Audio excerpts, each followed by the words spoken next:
I've seen a lot of crowds go quiet in my life. Football grounds when a player goes down. A church when the lid of a coffin gets carried past you. That kind of quiet. But I have never, not before that morning and not since, heard 10,000 people on a London street hold their breath all at the same time. It happened in about 2 seconds. One moment there was that holiday noise everywhere, kids whining, somebody's ice cream van, a man behind me explaining the whole British Army to his wife like he'd invented it himself. And the next, nothing. Just the flags moving in the wind and a sound I'll come back to, because I still hear it sometimes when I'm trying to sleep. But I'm getting ahead of myself. Let me start where it started. It was June. Trooping the Colour, the year the Queen turned 90. I'd come down to London with my sister and her 2 boys, partly for them and partly, if I'm honest, because my own week had been rotten and I wanted to stand somewhere where something felt bigger than me. You ever feel that? When your own life's gone a bit small and gray, and you go and stand in a crowd just to remember the world is wide. That's what I was doing there. I didn't know I was about to watch something I'd be telling people about for the rest of my life. The mall was packed. If you've never seen it, picture a wide road that runs straight as a ruler from the big arch down to the front gates of Buckingham Palace, with trees on both sides and Union Jacks hanging the whole length of it, hundreds of them snapping and rolling in the breeze. The flags were the loudest thing, weirdly. That heavy cloth sound. The crowd was 4, 5, 6 deep against the barriers, everybody craning, everybody with a phone up. My nephews, Sam and little Joe, had wormed their way right to the front rail, because nobody can resist a small boy with his face squashed between the bars, and a steward had let them stay there. It was hot. That's the first thing you need to understand because it matters later. London doesn't do heat well. The whole city sort of panics when the sun comes out. It was one of those mornings where the tarmac goes soft and the air just sits on you. People were fanning themselves with the souvenir programs. A woman near me had wet a tissue from her water bottle and was pressing it to the back of her little girl's neck. The sky was that hard pale blue with no clouds at all. The kind that looks pretty in photos and is actually just cruel. And there, lined along the edge of the road, were the guards. I want to try and describe them properly because I think most people, me included until that day, only ever really see them as a postcard, a red coat, a tall black fur hat, something to take a picture next to. We don't see them as men. That's sort of the whole point of them, I suppose. They're trained not to be a man for those hours. To be a statue, a symbol, a thing. This one in front of us was young. You could tell even with the strap of the bearskin cap cutting across his chin and most of his face in shadow. He had that smooth, unfinished look young men have before life's properly started writing on their faces. Couldn't have been more than 19, 20. His tunic was buttoned to the throat, scarlet, with all the gold on it, and the wool of it must have been thick because I was sweating in a cotton shirt, and he was standing there in what looked like a winter coat. Rifle held just so, white gloves, boots you could have checked your reflection in. He didn't move. None of them moved. That's the thing that gets the kids and, let's be honest, gets the grown-ups too. People were doing what people always do, pulling faces, waving. One lad tried to make him laugh by doing a little dance. An older couple posed for a photo and the wife kept saying, "Smile, go on, see if he'll smile." He didn't. Not a flicker. His eyes were fixed on some point across the road that none of us could see, a 1,000-yard stare at a brick wall, and he held it. Sam, my older nephew, looked back up at me and whispered, "Is he a real person?" And I laughed and said, "Course he's real. He's just very good at his job." I keep thinking about that. He's just very good at his job, like it was nothing. Like standing dead still in the heat in a wool coat for hours while strangers wave bananas at you is an easy thing a person could just decide to do. We have no idea. We really don't. We see the stillness and we think it's effortless when actually the stillness is the work. The stillness is the whole brutal point. The ceremony started somewhere down the far end, near the palace and the parade ground, but where we were you mostly heard it before you saw it. A band. That deep boom of the bass drum first, you felt it in your chest before your ears caught up, and then the brass coming in over the top, and the whole crowd sort of lifted onto its toes. Horses came past at one point, big shining black ones with riders so straight back they looked ironed on, and the clatter of all those hooves on the road was something else. Sparks almost. The smell of them, leather and animal, drifting over the barrier. Time went funny the way it does at these things. You stand for an hour and it feels like 20 minutes because there's always something to look at. And then you suddenly realize your back is killing you and your water's gone warm and the kids are starting to melt down. Joe, the little one, had gone quiet and pink and was tugging at my sister's sleeve. The sun had crept round and there was no shade anywhere near us. I remember thinking, if I'm struggling in this, what must it be like inside that coat and that hat? And I looked back at our guard, the young one. And something had changed. I want to be careful here because afterwards everyone says they knew, everyone says they saw it coming, and that's rubbish. Most people saw nothing until it was happening. But I was looking right at him by chance because I'd been wondering about the coat and I noticed it before most. It was small, the smallest thing. He was so still that any movement at all stood out, and what I saw was a sway. Just the tiniest sway, like a tall plant when a draft goes through a room. His shoulders, which had been carved out of stone for the last hour, drifted maybe an inch to the left and then came back. If you weren't staring at him, you'd never have caught it. I told myself it was nothing. The wind, maybe, me imagining things. Then it happened again, the sway. A little longer this time, and his head under that enormous hat, the hat that probably weighs a fair bit on its own, his head tipped forward just slightly, just enough that his chin dropped toward his chest before he hauled it back up. I saw the effort of it. That's the part I can't forget. I saw him fight asterisk it. I saw a 19-year-old boy who'd been told his whole job that day was to not move, fighting with everything he had to not move, while his own body started to betray him in front of 10,000 strangers. "He doesn't look well," I said. I didn't even mean to say it out loud.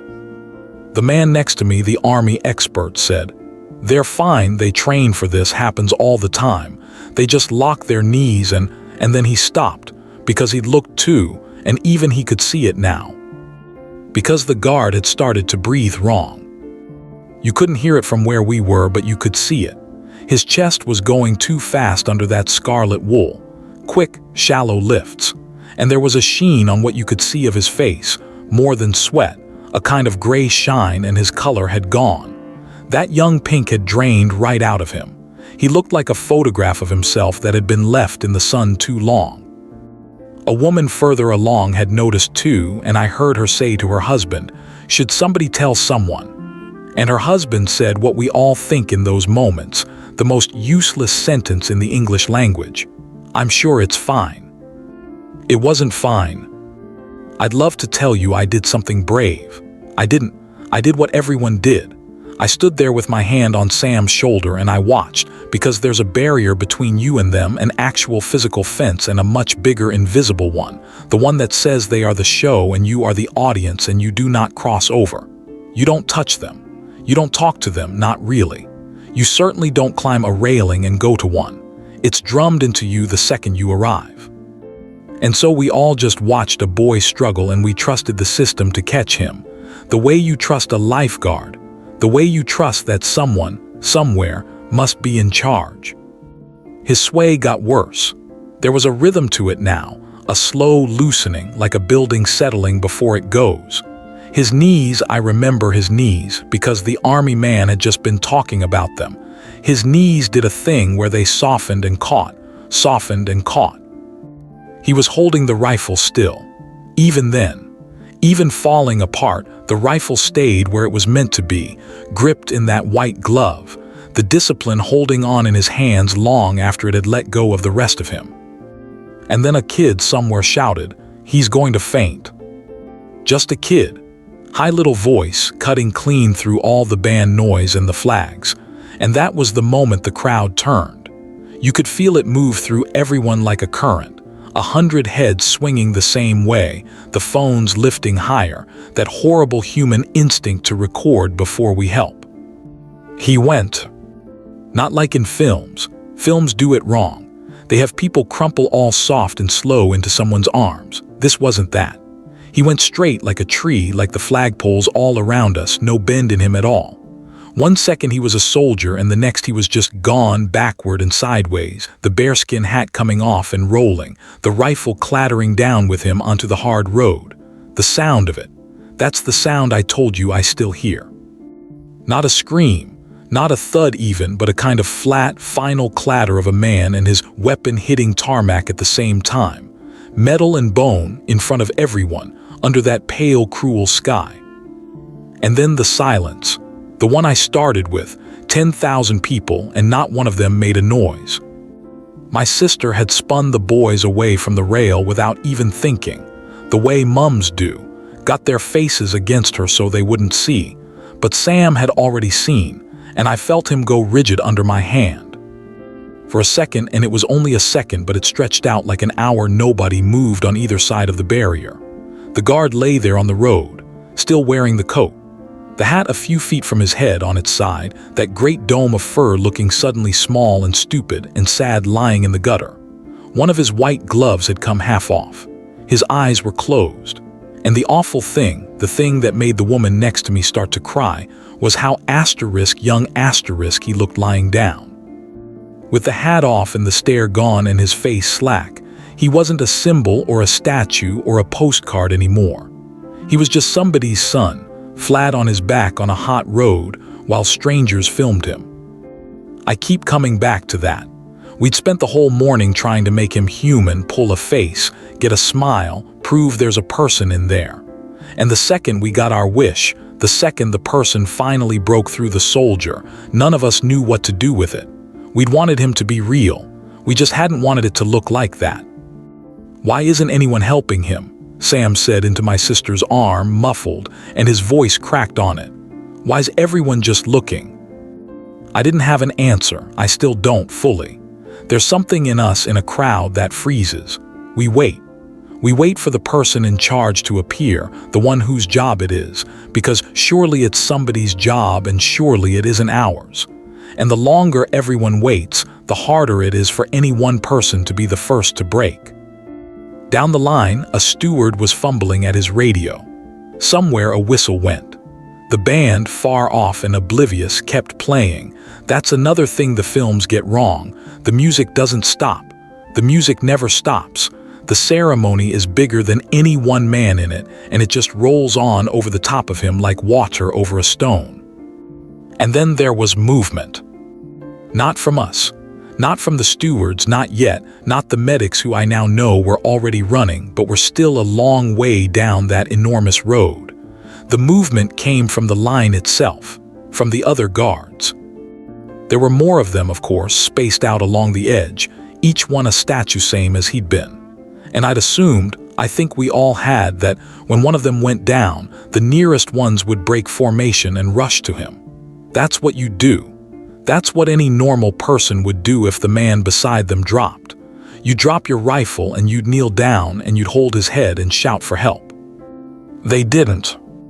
And this is the part I most need you to understand, because at the time it looked cruel. It looked, for one ugly moment, like they didn't care. The guard nearest to him, maybe 15 feet away, another young one, he didn't move. He stood there, eyes front, rifle up.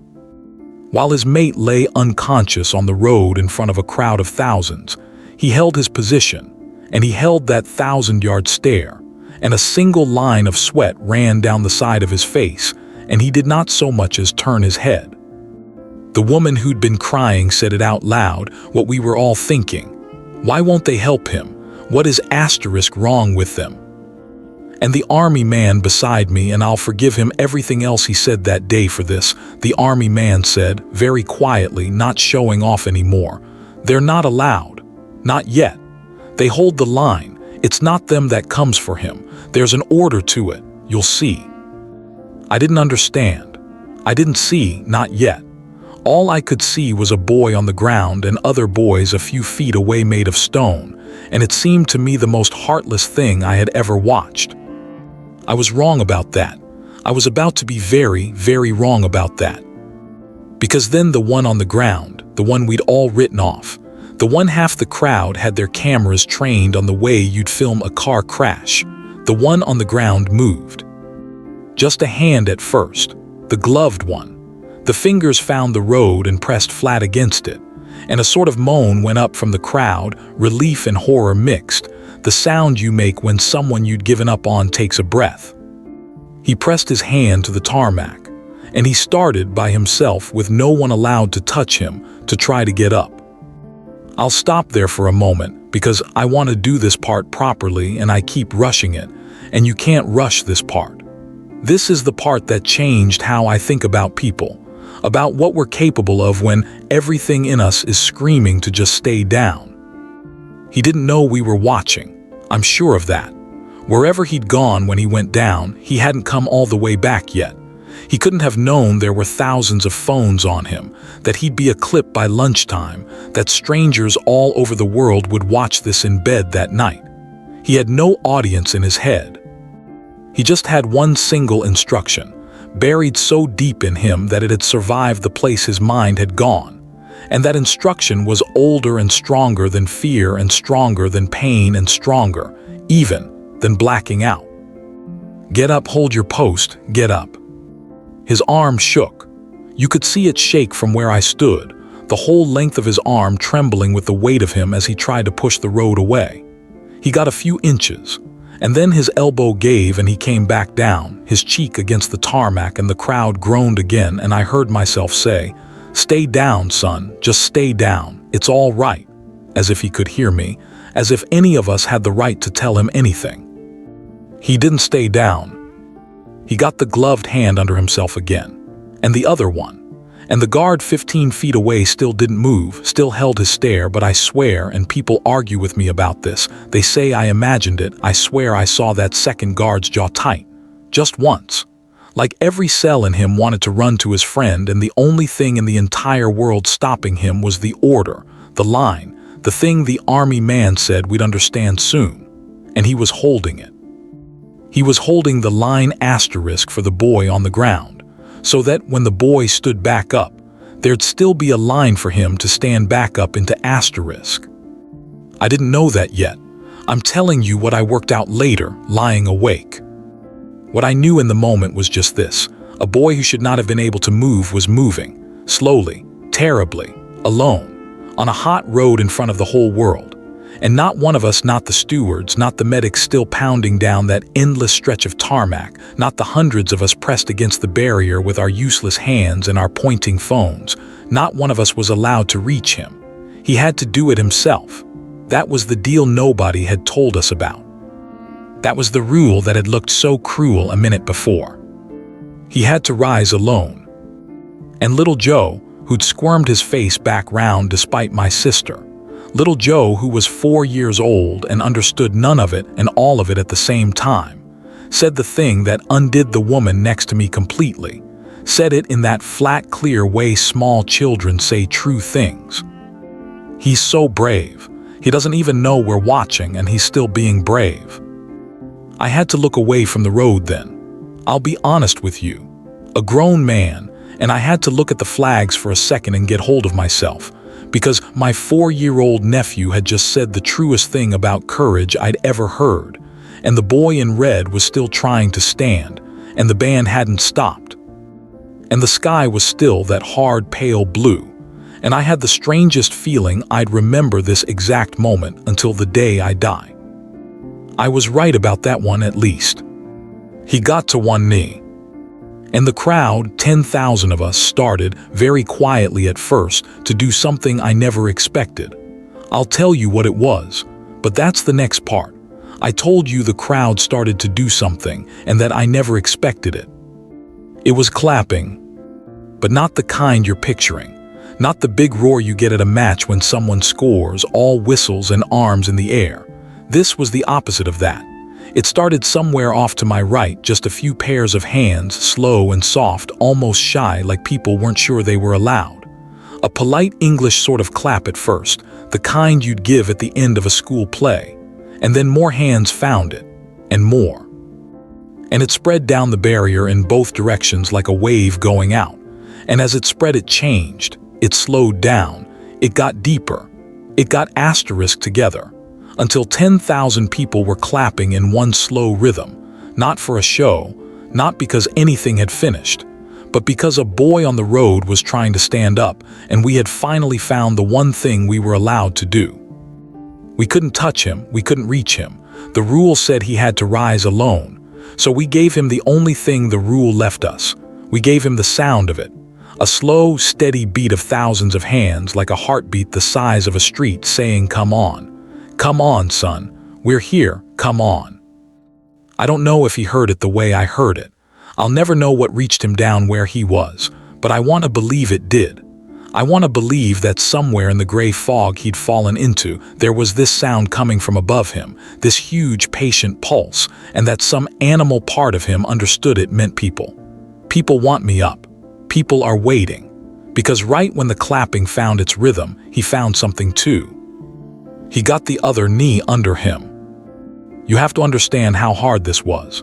I've tried since to faint on purpose, to know what it's like, which is a stupid thing to admit, but I did.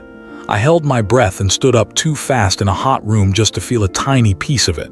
And even that little swimmy nothing of a feeling, you grab the wall, you sit down. You give in instantly, because every instinct you own is screaming asterisk, get to the floor. Get to the floor, you're not safe up there. That's what fainting is. It's your body overruling you. It's the one argument you can't win. And here was this boy, 10 times worse than anything I'd felt, with the floor right there, soft and waiting and forgiven. Nobody would have blamed him, nobody. The whole crowd was practically begging him to stay down, and he was choosing, against all of it, to leave the floor. The rifle was still on the ground beside him. And here's the thing that got me. Before he tried to stand, before he sorted himself out, before anything, his hand went for the rifle. Not to lean on it. He wasn't using it as a stick. He picked it up. He gathered it in, the way you'd gather something precious you'd dropped, and he held it across himself the way it was meant to be held, and only then did he start to rise. Like the weapon coming up was the first thing and his own body was the second thing. Like even half-conscious, the order in him went. The rifle is part of the post, and you do not stand your post without it. The army man beside me let out a breath. "There it is," he said, very quiet. "There it is. Good lad, good lad." And the boy stood up. I wish I could slow it down for you the way it slowed down for me. He came up in stages like something being built. First the head lifting, then the back, inch by inch, that long, terrible straightening, and you could see it cost him. You could see his whole body shaking with the price of it, the scarlet coat trembling.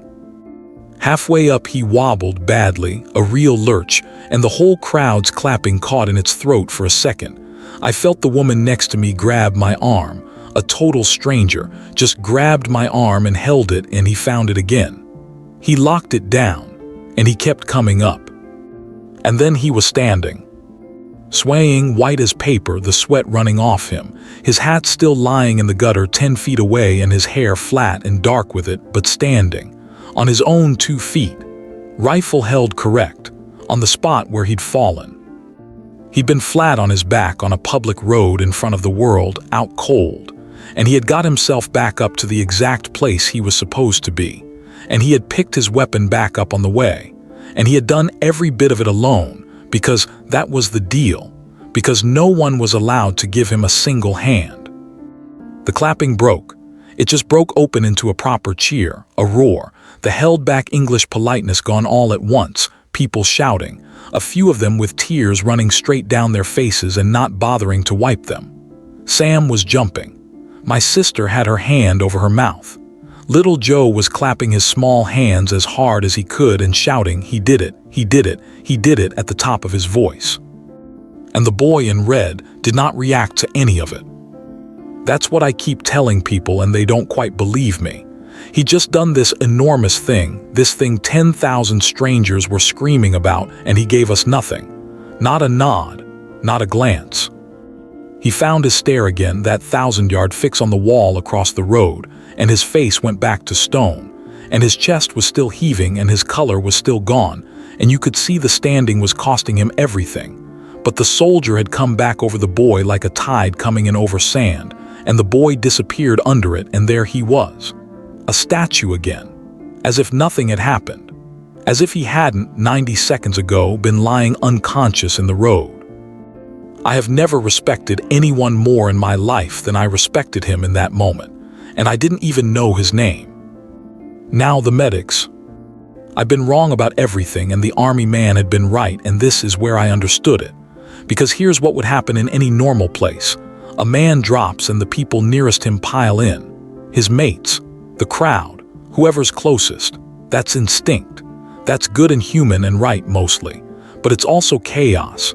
It's everyone grabbing at once and no one knowing who's in charge, and the casualty getting 6 pairs of hands and no actual help. The guard doesn't do it that way. And watching it happen slowly, I finally got why. The guard 15 feet away, the one I'd thought was heartless, the one who hadn't so much as turned his head while his mate lay dying looking on the road, he had held the line. The whole time. Through all of it.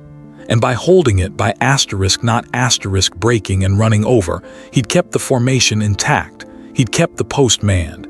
He'd made sure that when his friend rose there was still something whole and correct for him to rise back into. He hadn't been cold. He'd been doing the hardest, most loving thing the rules allowed him. He'd held the boy's place in the world steady while the boy was away from it. And the people who asterisk did come, they came in order. That was the thing. There was an order to it, exactly like the man said. It wasn't a stampede.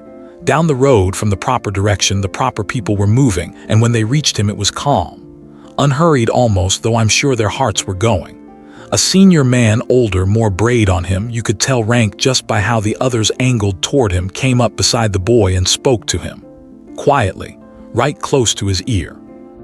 I couldn't hear a word, but I could read the shape of it, the steadiness of it. You're all right. We've got you now. You can stand down. Because that was the other half of the rule, the half I hadn't understood. The boy had to rise alone, but he didn't have to asterisk leave alone. He had to prove he could get back to his post under his own power, that the thing the army does to a man, the thing that makes him able to stand still for hours in the heat, hadn't been broken by one fall. He had to put himself back together first. But once he'd stood his ground and held his rifle and become the soldier again, asterisk, then they came. Then he was allowed to be looked after. The order wasn't cruelty. The order was a kind of dignity. They were giving him the chance to stand back up as a soldier before they helped him walk away as a boy. And that's exactly what they did. The senior man gave some small signal and 2 others stepped in, one on each side, close but not grabbing, just there, the way you'd flank someone you loved who'd had bad news. The boy turned, and even the turn was correct, even now, a proper about turn, no slouching out of it, and he marched off the line. Marched. Not stumbled, not got carried. He walked off that road on his own 2 feet between 2 of his own, with his back straight and his rifle right. Swaying but going, and somebody had scooped up the bearskin hat from the gutter and was carrying it for him so that not even the hat got left behind in shame. The crowd lost it completely then. The cheer that went up as he marched off, I've been to concerts that weren't that loud. People were calling out to him. Well done. Good lad. Brave boy. A man near me, big bloke, builder's hands, was crying openly and saluting this clumsy civilian salute, holding it the whole time the boy was in view. And the boy gave us nothing back, right to the end, eyes front, chin up, and I loved him for that too. He wasn't performing his collapse, and he wasn't going to perform his recovery either.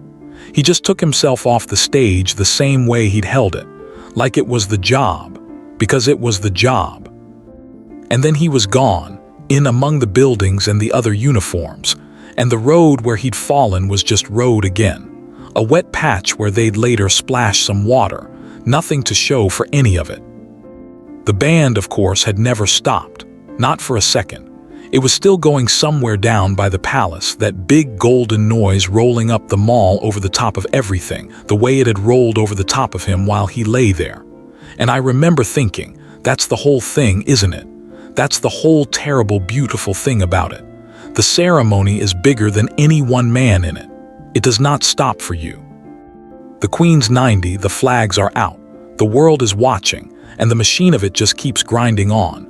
Magnificent and merciless, and your job, your impossible, inhuman, completely human job, is to be a part that does not fail. And when you fail, when your own blood and your own legs betray you in front of everyone, the machine doesn't catch you. It just keeps going and waits to see if you can get up and climb back into it before it's left you behind. He climbed back in, by himself. That's the part I can't get over even now, years later. He climbed back in by himself. Little Joe was tired and overwhelmed and had started to cry, not sad crying, just the way little ones do when something's been too big for them. And my sister picked him up, and he put his face in her neck and said, muffled, "Is the soldier going to be okay?" And I said yes. I said he's going to be absolutely fine. They're looking after him now. He's with his friends. And I believed it. You could tell from how they'd come for him, from the older man's voice I couldn't hear but could read, from the way they'd flanked him without crowding him. You could tell these people knew exactly what they were doing, that this had happened before and would happen again, and there was a worn, kind competence to all of it under the stone faces. He was in good hands. He'd probably had too little water and too much sun in too heavy a coat, same as half the crowd, except he wasn't allowed to fan himself with a program or sit down in the shade or have a moan about it. He just had to stand there and take it until he couldn't. He's a hero, Sam said, very definite about it, 8 years old and absolutely certain. And I started to say the grown-up thing, the thing you say, well, he's not really a hero, sweetheart. He just fainted and got back up. Heroes are people who, and then I stopped. Because I heard myself. And I thought, no, actually, the boy's right. Sam's right. What is it we mean by brave, anyway? We throw the word at people who do dramatic things, who run into fires, who jump in rivers. And those people are brave, of course they are. But there's another kind we don't talk about as much, and I think it might be the harder kind. The kind where nothing dramatic is asked of you at all. Where the entire test is, can you keep doing the small, dull, correct thing? Can you hold still? Can you not give in? While your own body and your own fear and every easy way out is right there begging you to quit. The kind of brave that has no enemy to fight except yourself. The kind where the bravest possible act is simply to stand up and pick up what you dropped and go back to the boring spot you were standing in before. That's a harder brave than the films know about. And I just watched a 19-year-old do it, alone, on a hot road, with the whole world filming, and not once look up to see if anyone had noticed. I thought that was the end of it. The crowd thought so too. People started to relax, to breathe, to turn to each other with that giddy asterisk, did you see that energy? The strangers all suddenly friends, comparing what they'd seen, a few of them already replaying it on their phones. And I'll be honest, there was something I didn't love about that, the speed with which his worst moment became everyone's content. But that's the world now, and I won't pretend I didn't watch a clip myself later. We're all guilty of it. So we thought it was over, a story to tell. A boy fainted and got himself back up, good for him, what a thing, where shall we get lunch? But it wasn't over. Not for me. Because of what happened about 20 minutes later when the crowd had loosened and the ceremony had moved on and I'd half forgotten to keep watching, when I saw something at the edge of the formation that nobody was filming anymore, something small and quiet that no clip ever caught. And that, of everything that morning, is the part I most need to tell you about. It's the reason I'm telling you any of this at all. But I'll save it for the last part, because it deserves to be told on its own. We were leaving. That's the honest truth of how I came to see it. We weren't being clever or sticking around for more drama. Joe was done, properly done, the way small children just hit a wall, and my sister wanted to get him somewhere with shade and a cold drink and a sit-down before he melted altogether. So we were peeling away from the barrier, the four of us, working our way back through the crush. And the only reason I saw what I saw is that we came out of the crowd at a particular spot, near where the wide road narrows and there's a gap between the buildings, a sort of side way the public doesn't go. And through that gap, off to one side, Out of the eyeline of the thousands still pressed up against the rail with their phones, there he was. The boy, our boy, the one who'd fallen. They'd taken him just out of sight, which I understood now was part of the kindness of it, get him off the stage, get him somewhere he could stop being a statue. The bearskin hat was off. Somebody had taken his rifle. His tunic was unbuttoned at the throat at last, that top button that had been done up tight all morning, and you could see how that one small thing changed him, how the soldier loosened the second the collar came open. He was sitting on a low step with his elbows on his knees and his head down, and another man was crouched in front of him holding a bottle of water to him. And even from that distance, you could see the boy's hands were shaking too much to hold it himself. So the older man held it, patient, tilting it slowly, the way you'd help a child or someone very old. That alone would have been enough to undo me. This proud, terrible statue of a thing reduced by heat and gravity and his own honest body to a shaking boy who couldn't hold his own water, and nobody filming it, nobody clapping. The crowd had its clip already, the dramatic bit, the falling and the rising. They'd never know about this part, the unglamorous after, the boy on the step with the wobbling hands. This was just being looked after by his own. Quiet, plain, true. But that's not the thing. The thing came next. Because while I was standing there frozen, half in the crowd and half out of it, with Joe heavy and dozing on my sister's shoulder, another guard was marched off the line and into that same gap. It was him, the other one, the one 15 feet away who'd held his post the whole time and never turned his head. The one I'd thought in that first ugly minute was heartless. They'd relieved him, a changeover, fresh men coming up to the line, I suppose, and his turn done. And now he came off duty, marching correct and stiff right up until the moment he crossed out of the public sight through that gap. And the second he crossed it, the second he was out of view of the crowd and the cameras and the whole watching world, the statue came off him like a coat dropped on the floor. I have never seen anything change so fast. One stride he was a soldier, ramrod, blank, untouchable. The next stride he was a 19-year-old who just spent the worst 10 minutes of his life standing absolutely still while his friend lay unconscious on a road and he was forbidden to move a muscle to help. It all came out of him at once, the moment it was allowed to. His shoulders dropped. His head went down. He took the bearskin off and just held it against his chest with both arms wrapped round it. And he stood there for a second like he might be sick, or might cry, or both. And then he went straight to the boy on the step. He didn't run. Even off duty, soldiers don't seem to run unless they have to. But he crossed that little space fast, and he dropped down to a crouch in front of his friend, right there beside the man with the water, and he put his hand on the back of the fallen boy's neck. That's it, that's the whole thing. A hand on the back of a neck. The most ordinary gesture in the world. You've done it to someone. Someone's done it to you. And I watched a boy who'd held himself rigid as stone for 10 unbearable minutes, who'd been ordered to stand and watch his mate drop and not so much as look. I watched him put his hand on the back of his friend's neck and bow his own head down close until their two heads were almost touching and just stay there like that, holding on. Not saying much, I don't think. There wasn't much to say. Just one hand on a neck and two bowed heads, two boys in red, in a gap between buildings that nobody was watching. And I finally understood the whole of it.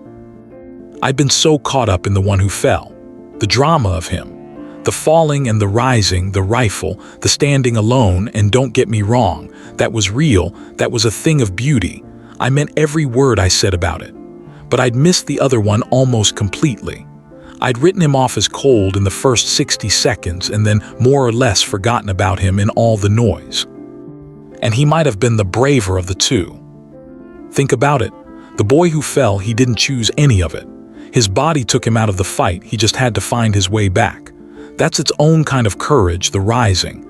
But the other one, he had a choice every single second. His best friend, his brother in everything but blood, was lying on the ground in front of thousands of people, white and still, looking for all the world like he might be dying. And every instinct that makes us human, Every good true thing in a person was screaming at that boy to drop his rifle and run the 15 feet and kneel down and hold his friend's head and shout for help. That's what love does. That's what love is, practically. You go to the person who's down. And he didn't. He held still. He held the line. He stood there and let his friend fall and made himself not move because he understood something I'd had to have explained to me, that the most useful, the most loving thing he could do was not break. That if he ran, the formation broke, the post emptied, the order that would bring the proper help got disrupted.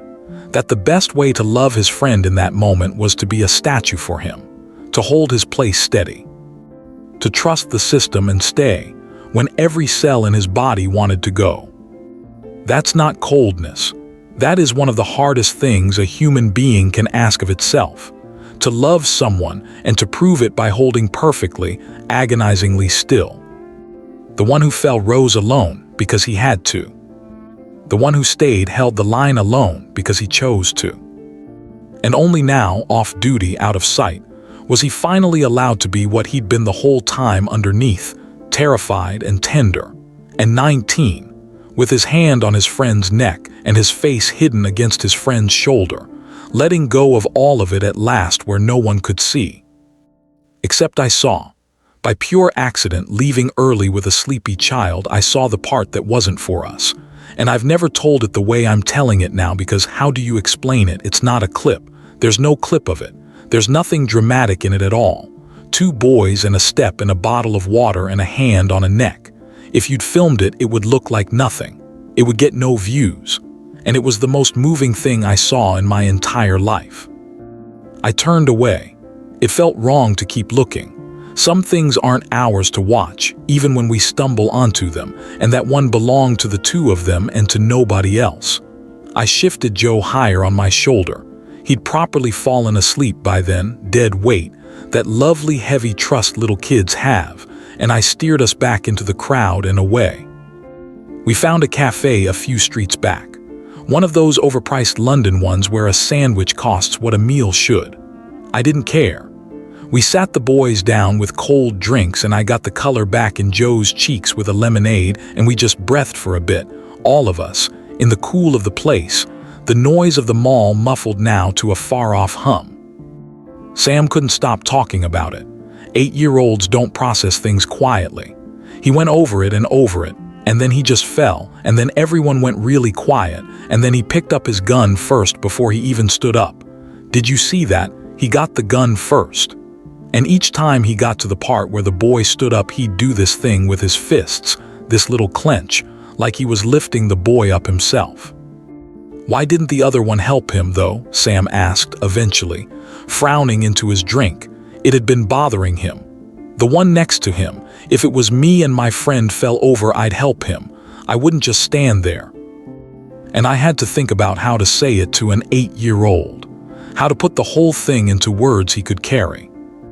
You know how sometimes, I said, the bravest thing isn't doing something. Sometimes it's not doing something, when everything in you is shouting to do it. He looked at me like I'd said something in another language. He wanted to help him, I said. More than anything, that's why it was so hard. He wanted to run over there so badly it was probably killing him. But he knew that if he stayed exactly where he was, the proper people could get there faster and do it right. So he stayed. He did the hardest thing. He stayed still and let other people do the helping, even though every bit of him wanted to be the one. And then later, when he was allowed, he went straight to him. I saw it. He went straight to his friend the second he was let. Sam thought about this for a long time, the way kids do, turning it over. So he was being brave by not moving, he said slowly. Yeah, I said, that's exactly it. That's exactly what he was doing. That's harder, Sam said, and then almost to himself getting it, that's much harder. And I thought, well, there it is. If he takes nothing else from today, if he forgets the flags and the horses and the band and even the falling, I hope he keeps that.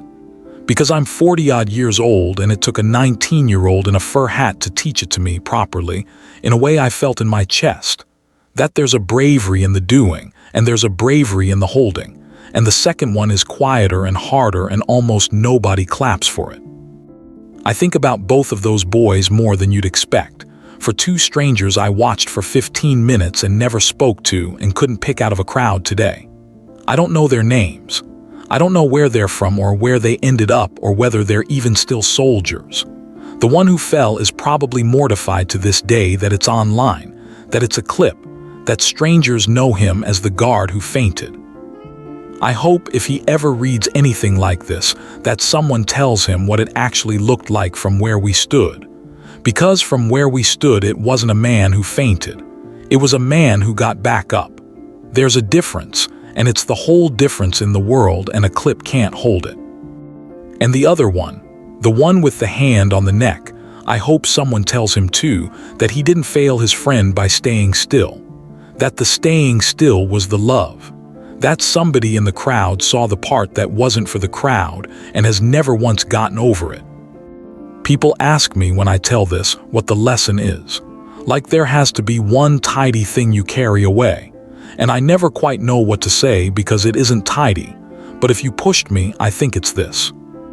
We spend so much of our lives waiting for the dramatic kind of brave, the fire to run into, the river to jump in, the big moment that'll finally show everyone and ourselves what we're made of. And maybe that moment comes for some people. But for most of us, most days, the brave that's actually on offer is the small, dull, unwatched kind. Get up off the floor when you'd rather stay down. Pick up the thing you dropped and go back to your post. Hold still and trust the order when everything in you wants to bolt. Love someone by doing the unglamorous thing instead of the dramatic one. Keep standing in the heat in the wool coat when nobody's clapping and there's no clip, and it would be so easy to just give in. Nobody films that kind. There's no view count on it. You do it alone mostly, the way that boy rose alone, the way the other one held the line alone. In the gap between the buildings where the crowd can't see. But it's the realest brave there is. And I watched two boys do it on a hot June morning in London, in front of 10,000 people who never knew the half of it. He didn't even know we were watching, and he was still being brave. Joe was right, 4 years old, and he understood it before any of us. That's the thing about courage, I've decided, the thing I'd never have believed before that day. It was never really about the watching at all.